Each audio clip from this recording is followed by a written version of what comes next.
Welcome back to another session in ecosystems, ecosystem value services and carrying capacity. In this session, we will discuss about ecosystem value services, carrying capacity.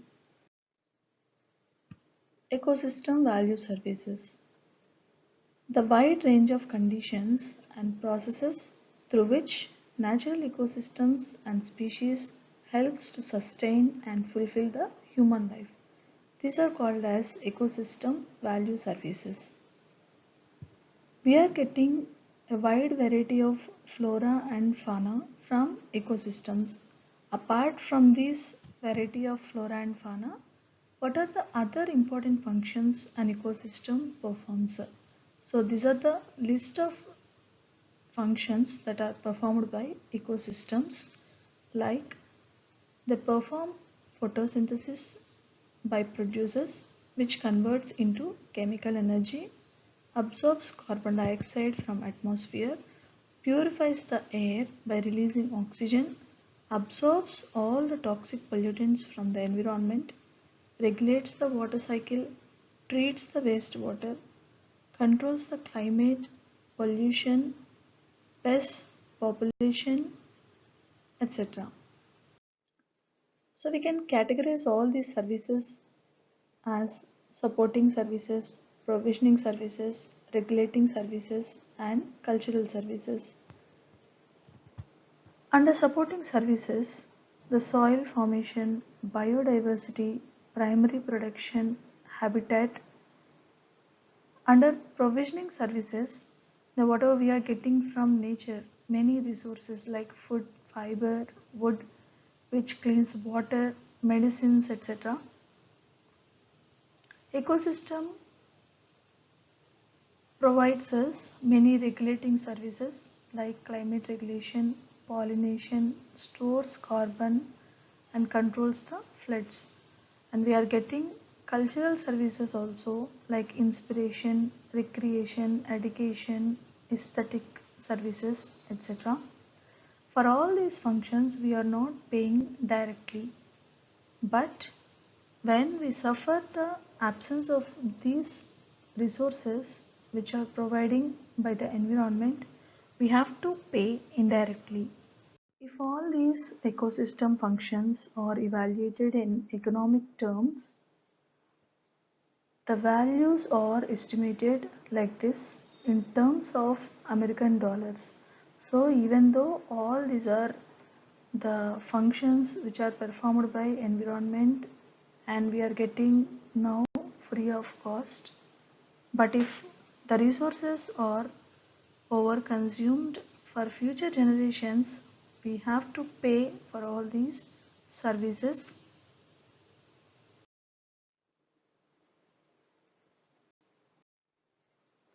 Next one is carrying capacity. So what is carrying capacity? From the pictures you can imagine what is carrying capacity. Let us see in detail. Carrying capacity is nothing but the number of individuals of a given species that can be sustained indefinitely in a given environment. So whatever the size of population that can sustain indefinitely, that is called as carrying capacity.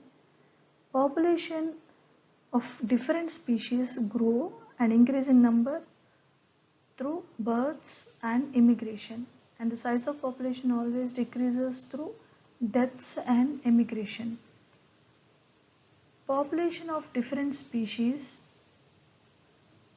which increase in number depending on their capacity to grow, it is called as biotic potential.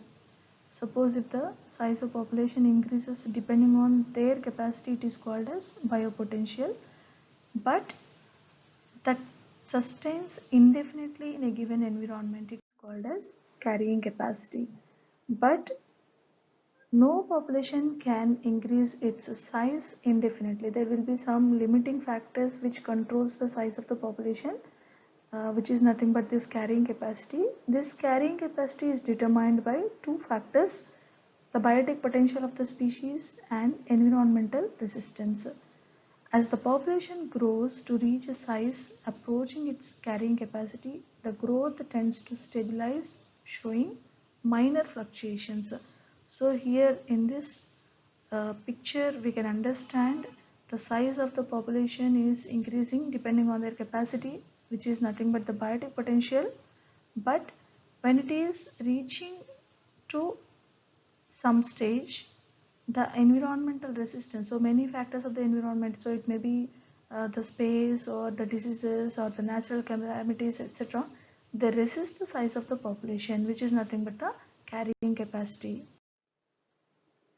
So here we can understand better. So here is an example of pond ecosystem. The size of the fishes are increasing gradually here, but as the size of the population is increasing, there may be restrictions like limited space. They have a fear of predators, diseases, and there may be limited food supply, and there may be the dissolved oxygen may decrease more and more, etc. So all these environmental factors will limit the size of the population and makes it to be at carrying capacity. Let us see the differences between biotic potential and carrying capacity. Biotic potential, it refers to the maximum reproductive capacity of an organism under optimum environmental conditions, whereas carrying capacity is the maximum population the environment can support sustainably. So the species may increase more and more, but the environment will limit the size of population, which sustains indefinitely. The biotic potential is affected by some factors like predation, competition, diseases, climatic conditions, fire, temperature, etc. Whereas the carrying capacity is affected by interspecific competition. So it will be a competition between the species itself for space, food, cannibalism, water, raw materials, and other similar resources. Then what is the use of this carrying capacity? So this carrying capacity is a very important concept in resource management. This helps to know how much population is sustained by the system. For example, if we see a grassland ecosystem, the carrying capacity of that grassland provides useful information regarding number of livestock to be grazed there in a sustainable manner. So all of us have the responsibility to protect our planet. Human beings has increase in carrying capacity due to social, cultural and technological transformation. So nowadays, because of advancements in all the fields, the human beings has increased their food facilities, habitats, medical facilities, shelter also, which makes the carrying capacity to increase more and more. But always there is a limit to the extension of Earth's carrying capacity also, because even though humans are increasing more and more, the size of population is increasing more and more. On the other hand, as the humans are releasing waste and toxic chemicals to the environment, there will be limit to the carrying capacity. So if we do not control the global human population, if it is not stabilized by us, then there will be a crash to the Earth's carrying capacity, which is triggered by the natural disasters like famines or earthquakes, floods, and many more. See you in the next session. Thank you.